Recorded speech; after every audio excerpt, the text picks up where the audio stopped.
Welcome to money management channel. மார்க்கெட்டை பொறுத்த வரைக்கும் லாஸ்ட் வீக் கொஞ்சம் ரெக்கவர் ஆகி 23,000 பாயிண்ட் வரைக்கும் நிப்டி வந்துச்சு. இது வரைக்கும் பாத்தீங்க அப்படின்னா லார்ஜ் கேப் கம்பெனிஸ் ஓரளவுக்கு கொஞ்சம் ரிட்டர்ன் கொடுத்திருக்கு. நம்ம கமெண்ட் செக்ஷன்ல பாக்குறது பாத்தீங்க அப்படின்னா மார்க்கெட் ரெக்கவர் ஆனாலும் நிப்டி ரைஸ் ஆனாலும் நம்மளோட ஹோல்டிங்ஸ்ல இருக்கிற ஸ்டாக்ஸ் வந்து அந்த அளவுக்கு ரிட்டர்னை கொடுக்காம இருக்கு அப்படின்னு நிறைய பாக்குறோம். இதுக்கு உண்டான ரீசன்ஸ் வந்து ஆல்ரெடி நம்ம டீடைலாவே டிஸ்கஸ் பண்ணிருக்கிறோம். இப்போ இந்தியன் மார்க்கெட் அதர் கண்ட்ரி மார்க்கெட்டை கம்பேர் பண்றப்போ ஓவர் வேல்யூஷன்ல தான் இருக்கு. இருந்தாலுமே லாஸ்ட் 2-3 இயர்ஸா வந்து நிப்டி வந்து ஒரு பெரிய ரிட்டர்னை கொடுக்கல. இதுவே ஓவர் வேல்யூஷனா இருக்குது மார்க்கெட்ல. அதே டைம்ல மிட் கேப் ஸ்மால் கேப் பாத்தீங்க அப்படின்னா எக்ஸலண்டான ஒரு ரன் அப் லாஸ்ட் 2-3 இயர்ஸா கொடுத்திருக்கு. அதனால மிட் கேப் ஸ்மால் கேப் வந்து இப்ப நல்ல கரெக்ஷனை பார்த்துட்டு இருக்கு. இந்த மார்க்கெட் கரெக்ஷன்ல கூட நிப்டி ஒரு 15% வரைக்கும் கரெக்ட் ஆனா கூட மிட் கேப் ஸ்மால் கேப்ல 25%, 30% இந்த அளவுக்கு வந்து கரெக்ட் ஆச்சு. இப்ப இருக்கிற சிச்சுவேஷன்லயே மிட் கேப் ஸ்மால் கேப்ல வந்து கொஞ்சம் விலை இருக்கிறது தான் பெட்டரா இருக்கும். மார்க்கெட்ல ஆப்பர்ச்சுனிட்டி கிரியேட் பண்ணி கொடுத்துட்டு இருக்கிற லார்ஜ் கேப் கம்பெனிஸ்ல நம்ம போக்கஸ் பண்ணி இன்வெஸ்ட் பண்றதா இப்ப இருக்கிற சிச்சுவேஷனுக்கு சரி. உள்ள மார்க்கெட் வந்து ஃபர்தரா இன்னும் ஒரு 10%, 15% மேபி கரெக்ட் ஆனா கூட அந்த ஸ்டாக்ஸ் வந்து நம்ம அக்குமுலேட் பண்ண முடியும். ரெக்கவர் ஆகிறது இப்ப நிப்டி ஸ்டாக்ஸ் வந்து கொஞ்சம் வந்து அட்ராக்டிவான, அதாவது mid cap small cap compare பண்றப்ப அட்ராக்டிவான வேல்யூஷன் அப்படிங்கிறதுனால இதுல இன்வெஸ்ட் பண்றாங்க. அதர்வைஸ் மிட் கேப்பும் ஸ்மால் கேப்பும் இன்னும் ரெக்கவர் ஆகிறதுக்கு மார்க்கெட்ல கண்டிப்பா டைம் எடுத்துக்கும். ஏன்னா லாஸ்ட் 2-3 இயர்ஸ்ல அவங்க கொடுத்த ரிட்டர்னால இன்னும் 1 or 2 இயர்ஸ் கூட மேபி ரிட்டர்ன் இல்லாம கூட இருக்கிறதுக்கு வாய்ப்பு இருக்கு. மார்க்கெட் வந்து பாசிட்டிவா மூவ் ஆகுது அப்படின்னா நிப்டி 50 ஸ்டாக்ஸ் வந்து கொஞ்சம் பாசிட்டிவா போறதுக்கு நிறைய பாசிபிலிட்டிஸ் இருக்கு. இப்ப இருக்கிற சிச்சுவேஷன்ல எல்லாத்துக்குமே ஒரு டவுட் இருக்கும். சோ கம்பெனிஸை பொறுத்த வரைக்கும் இப்ப செக்டர் ரொட்டேஷன்ல நல்லாவே சேஞ்சஸ் நடந்துட்டு இருக்கு. பேங்கிங் ஸ்டாக்ஸ் வந்து லைட்டா மூவ் ஆக ஆரம்பிச்சிருக்கு. ஐடி ஸ்டாக்கை பொறுத்த வரைக்கும் கரெக்ட் ஆக ஆரம்பிச்சிருக்கு. இவ்வளவு நாளா மார்க்கெட்ல ஸ்டேபிளா இருந்த ஐடி ஸ்டாக்ஸ் வந்து இந்த லாஸ்ட் 2-3 வீக்ஸா வந்து கொஞ்சம் கரெக்ட் ஆயிட்டு இருக்கு. சோ இந்த மாதிரி சிச்சுவேஷன்ல எப்பயுமே வந்து ஒரு எவர்கிரீன் ஸ்டாக்ஸ் அப்படின்னு மார்க்கெட்ல அவைலபிளா இருக்கும். எஃப்எம்சிஜி செக்டரை பொறுத்த வரைக்கும் ஐடிசி ஸ்டாக் இருக்கு. அதே மாதிரி ஐடி கம்பெனியை பொறுத்த வரைக்கும் விப்ரோ ஸ்டாக்ஸ் இருக்கு. இது ரெண்டுமே பாத்தீங்க அப்படின்னா இப்ப டிவிடெண்ட் அப்படின்னாவே எல்லாத்துக்கும் ஃபர்ஸ்ட் ஞாபகம் வர்றது ஐடிசி ஸ்டாக் தான் வரும். அதே மாதிரி ஒரு போனஸ் அப்படின்னு பாத்தீங்க அப்படின்னாலும் எல்லாத்துக்கும் ஃபர்ஸ்ட் ஞாபகம் வர்றது விப்ரோ ஸ்டாக்ஸ் தான் வரும். சோ இது ரெண்டுமே வந்து டிவிடெண்டும் போனஸ் இதுல வந்து ரொம்ப எக்ஸ்பர்ட்டான ஸ்டாக்ஸ். இந்த ஸ்டாக்ஸ் வந்து நம்மளோட ஹோல்டிங்ஸ்ல இப்ப இருக்கிற சிச்சுவேஷன்ல கன்சிடர் பண்ணலாமா, இல்ல இவங்க ரெகுலரா வந்து இந்த கார்பரேட் ஆக்ஷன்ஸ் டிவிடெண்ட்ஸ் கொடுக்குறாங்க இல்ல போனஸ் கொடுக்குறாங்க, இதனால வந்து நம்ம அக்குமுலேட் பண்ணலாமா, இப்ப என்ன சிச்சுவேஷன்ல இருக்கு அப்படிங்கறத பத்தி தான் இந்த வீடியோல நம்ம டீடைலா அனலைஸ் பண்ண போறோம். டிவிடெண்ட் அண்ட் போனஸ் அப்படிங்கிற விஷயம் பாத்தீங்க அப்படின்னா ரொம்ப ஃபேமஸான கார்பரேட் ஆக்ஷன்ஸா இருக்கு. ஒரு கம்பெனி வந்து எப்ப ப்ராஃபிட் வந்து ஓரளவுக்கு மேல இருக்குதோ அந்த டைம்ல தான் வந்து டிவிடெண்ட் போனஸ் இந்த மாதிரி ஆப்ஷன்ஸ் எல்லாமே வந்து ஷேர் ஹோல்டருக்கு ஒரு வாய்ப்பை கிரியேட் பண்ணி கொடுப்பாங்க. டிவிடெண்ட் பாத்தீங்க அப்படின்னா ஒரு குறிப்பிட்ட டைம் பீரியட்ல இப்ப 4 குவார்டர்ல எந்த குவார்டர்ல வேணாலும் உங்களுக்கு எப்ப கொடுக்கணும் என்ன ரேஷியோல கொடுக்கணும்னு டிசைட் பண்றாங்களோ அந்த ரேஷியோல எல்லா ஷேர் ஹோல்டருக்கும் பிரிச்சு கொடுப்பாங்க.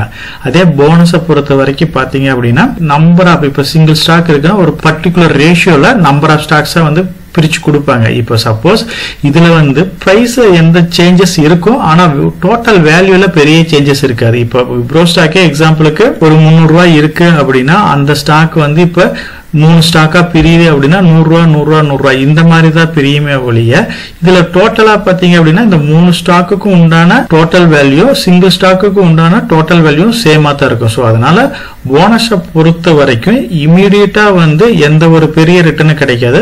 லாங் ரன்ல இந்த ஸ்டாக் இண்டிவிஜுவலா மறுபடியும் வந்து பிரைஸ் அப்ரிசியேட் ஆகிறப்ப குவான்டிட்டி ஜாஸ்தியா இருக்கும். அது வழியா வந்து நமக்கு ப்ராஃபிட் வந்து ஜாஸ்தியா இருக்கு வாய்ப்பு இருக்கு. சோ போனஸை பொறுத்த வரைக்கும் இன்வெஸ்ட்மெண்ட் வேல்யூல பெரிய சேஞ்சஸ் இருக்கு. ஒரு கம்பெனி எந்த அளவுக்கு ப்ராஃபிட் மேக் பண்ணுதோ அப்பதான் வந்து நமக்கு டிவிடெண்டும் சரி போனஸும் சரி நமக்கு கிடைக்கிறதுக்கு வாய்ப்பு ஜாஸ்தியா இருக்கும்.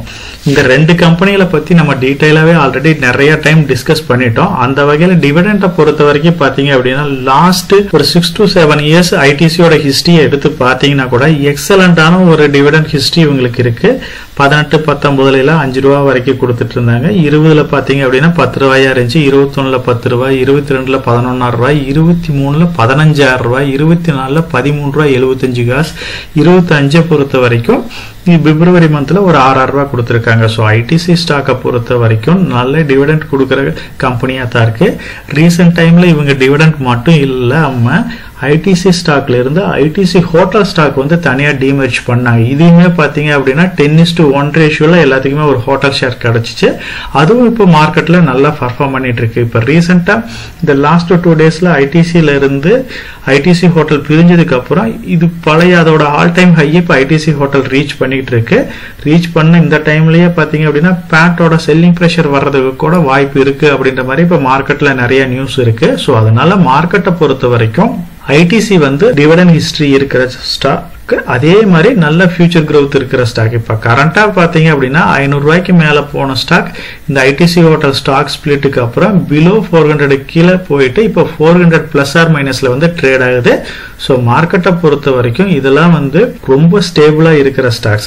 போனஸை பொறுத்த வரைக்கும் பாத்தீங்க அப்படின்னா விப்ரோ ஸ்டாக்கை பத்தி டீடைலாவே டிஸ்கஸ் பண்ணிட்டோம். இதோட ட்ராக் ரெக்கார்ட் ஆகட்டும், ஒரு இந்த கம்பெனி ஸ்டார்டிங்ல வந்து நம்ம வந்து ஒரு 10,000 ரூபாய் இன்வெஸ்ட் பண்ணினா எவ்வளவு க்ரோஸா வந்து மல்டிப்ளை ஆயிருக்கும் அப்படிங்கறத பத்தி பார்த்திருக்கோம் ஆல்ரெடி.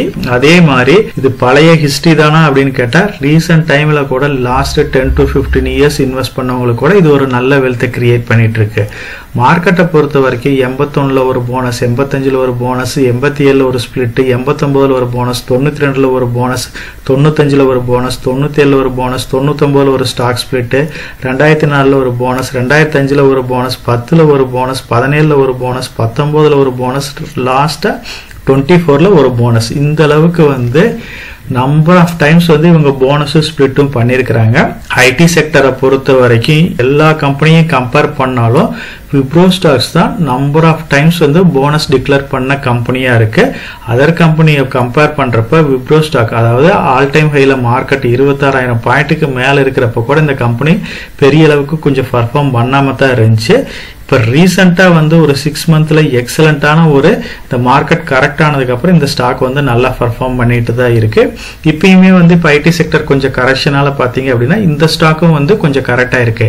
இப்ப நம்ம டிஸ்கஸ் பண்ணிருக்கிற இந்த 2 ஸ்டாக்குமே பாத்தீங்க அப்படின்னா இப்ப இருக்கிற சிச்சுவேஷன்ல எப்படி இருக்குன்னு பாத்தீங்க அப்படின்னா ஐடிசியும் வந்து ஆல் டைம் ஹைல இருந்து கரெக்ட் ஆகி ஒரு 100 ரூபீஸ்க்கு பக்கமா கரெக்ட் ஆகி, ஏன்னா ஐடிசி ஹோட்டல் தனியா டிமெர்ஜ் ஆச்சு. அதுக்கப்புறம் இப்ப 400 லெவல்ல இருக்கு. போனஸ் டிக்ளேர் பண்ற விப்ரோ ஸ்டாக்கும் ஆல் டைம் ஹை ரீச் பண்ணிட்டு இப்ப மறுபடியும் கொஞ்சம் கரெக்ட் ஆகி இப்ப ட்ரேட் ஆயிட்டு இருக்கு. சோ இந்த 2 கம்பெனியுமே நீங்க மார்க்கெட் கரெக்ட் ஆனாலும் சரி, மார்க்கெட் நல்லா பர்ஃபார்ம் பண்ணிட்டு இருக்கிற டைம்லயும் இது எப்பயுமே வந்து ஒரு எக்ஸலண்டான வெல்த் கிரியேட் பண்ற கம்பெனியா தான் இருந்திருக்கு. நீங்க இந்த மாதிரி கம்பெனிஸை ரெகுலரா அக்குமுலேட் பண்ணிக்கிட்டே இருந்தீங்கன்னா பெரிய ஃபால் வந்தா கூட இந்த ஸ்டாக்ஸ் எல்லாமே ஓரளவுக்கு ஸ்ட்ராங்கா தான் இருக்கும். அதர் ஐடி கம்பெனிஸும் அதர் எஃப்எம்சிஜி கம்பெனி ஸ்டாக்ஸை கம்பேர் பண்றப்ப இது எல்லாமே வந்து ஓரளவுக்கு ஸ்டேபிளா தான் இருக்கும். இப்ப இருக்கிற சிச்சுவேஷன்ல இந்த 2 கம்பெனியுமே வந்து கொஞ்சம் கரெக்ட் ஆகிட்டு தான் இருக்கு. ஏன்னா இந்த ஸ்டாக்ஸ் எப்பயுமே வந்து எஃப்ஐஐ, எஃபிஐ இதுல மியூச்சுவல் ஃபண்ட் இன்வெஸ்ட்மெண்ட் இது ஜாஸ்தி இருக்கிறதுனால இமீடியட்டான ஒரு பவுன்ஸ் பேக்கை கொடுத்துறாது, அதே மாதிரி சடன் ஃபாலையும் கொடுத்துறாது. ஓரளவுக்கு ஸ்டேபிளா தான் இருக்கு. ஆப்பர்ச்சுனிட்டி கிடைக்கிறப்ப மார்க்கெட் ஃபாலா இருந்தாலும் சரி, இல்ல ஓரளவுக்கு ரெக்கவர் ஆகி மேல போனாலும் இதுல ரெகுலரா இன்வெஸ்ட் பண்ணிக்கிட்டே வரலாம்.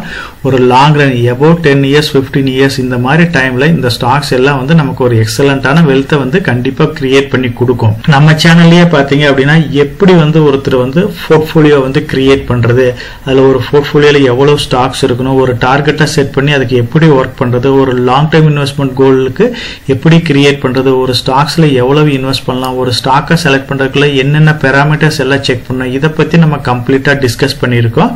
பர்டிகுலரா இந்த 2 ஸ்டாக் ஐடிசியும் சரி விப்ரோவையும் வந்து கம்ப்ளீட்டா நம்ம டிஸ்கஸ் பண்ணியிருக்கிறோம். ஆல்ரெடி நம்ம சேனல்லயே வந்து ஐடிசி ஸ்டாக்கோட பெனிஃபிட் என்ன, இதோட பிசினஸ் மாடல் எப்படி இருக்கு, என்னென்ன கம்பெனிஸ் ஃபியூச்சர்ல வந்து டிமெர்ஜ் ஆகிறதுக்கு வாய்ப்பு இருக்கு, இதை பத்தி நம்ம டீடைலாவே டிஸ்கஸ் பண்ணியிருக்கோம். நம்ம டிஸ்கஸ் பண்ணதுக்கு அப்புறம் ஐடிசில இருந்து இப்ப ஐடிசி ஹோட்டல் வந்து தனியாவே டிமெர்ஜ் ஆயிடுச்சு, அதையுமே நல்லா பர்ஃபார்ம் பண்ணிட்டு இருக்கு. அந்த ஸ்டாக்கை பொறுத்த வரைக்கும் நம்ம இமீடியட்டா இன்வெஸ்ட் பண்ண வேண்டாம். இன்னும் 1 or 2 குவார்ட்டர்ஸ் அந்த கம்பெனியோட ரிசல்ட்ஸ் வரட்டும், அதை எல்லாம் பார்த்ததுக்கு அப்புறம் இன்வெஸ்ட் பண்ணிக்கலாம் அப்படிங்கறத டிசைட் பண்ணி வச்சிருக்கோம். சோ இருக்கிற ஸ்டாக்ஸை வந்து ஐடிசி ஹோட்டல் வந்து நீங்க செல் பண்ண தேவையில்லை, அப்படியே ஹோல்ட் பண்ணுங்க. இப்ப நல்லா தான் பர்ஃபார்ம் பண்ணுது.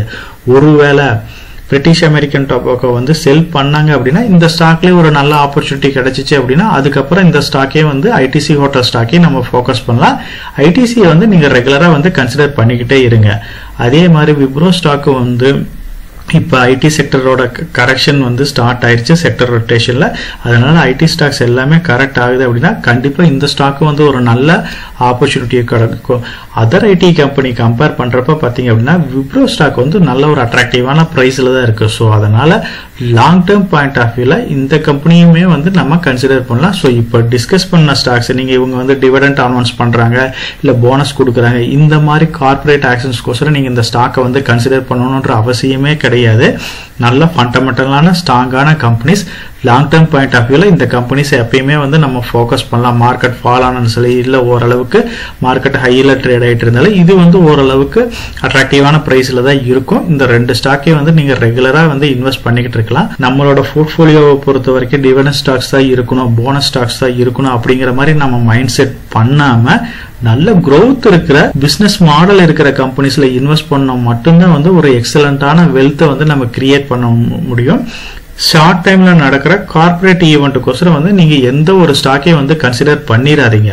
நல்ல ஃபியூச்சர் growth இருக்கிற கம்பெனிஸ், நல்ல ஃபண்டமெண்டலான ஸ்ட்ராங்கான கம்பெனிஸ், ப்ரொமோட்டர் ஹோல்டிங் நல்ல ஒரு ஸ்டேபிளா இருக்கிற கம்பெனிஸ்ல மட்டும் நீங்க செலக்ட் பண்ணி ரெகுலரா வந்து நீங்க இன்வெஸ்ட் பண்ணுங்க. அதுதான் வந்து நமக்கு ஃபியூச்சர்ல வந்து ஒரு எக்ஸலண்டான வெல்த்தை கிரியேட் பண்ணி கொடுக்கும். நம்ம சேனல் மெம்பர் கம்யூனிட்டியில போர்ட்ஃபோலியோ அப்டேட், அதாவது என்னோட போர்ட்ஃபோலியோல என்ன ஸ்டாக் பை பண்றேன், என்ன ஸ்டாக் செல் பண்றேன், என்னென்ன சேஞ்சஸ் பண்ணிட்டு இருக்கேன், இதை பத்தி இன்ஃபர்மேஷன்ஸ் வந்து ஷேர் பண்ணிட்டு இருக்கேன். டெய்லி மார்க்கெட் அப்டேட் வந்து முடிஞ்ச வரைக்கும் போஸ்ட் பண்ணிட்டு இருக்கேன். கார்பரேட்ல என்னென்ன ஈவென்ட் இருக்கு, நம்மளோட இந்திய எக்கனாமியை பத்தி ஒரு சில யூஸ்ஃபுல்லான இன்ஃபர்மேஷன்ஸ் எல்லாமே ஷேர் பண்ணிட்டு இருக்கோம். மெம்பர் கம்யூனிட்டியில ஜாயின் பண்ணி இதை ரெகுலரா ஃபாலோ பண்ணீங்க அப்படின்னா உங்களுக்கு நாலேஜ் இம்ப்ரூவ் ஆகிறது மட்டும் இல்லாம உங்களோட போர்ட்ஃபோலியோவை ஹெல்த்தியா பில்ட் பண்றதுக்கு எல்லா வகையிலும் சப்போர்ட்டிவா இருக்கும்.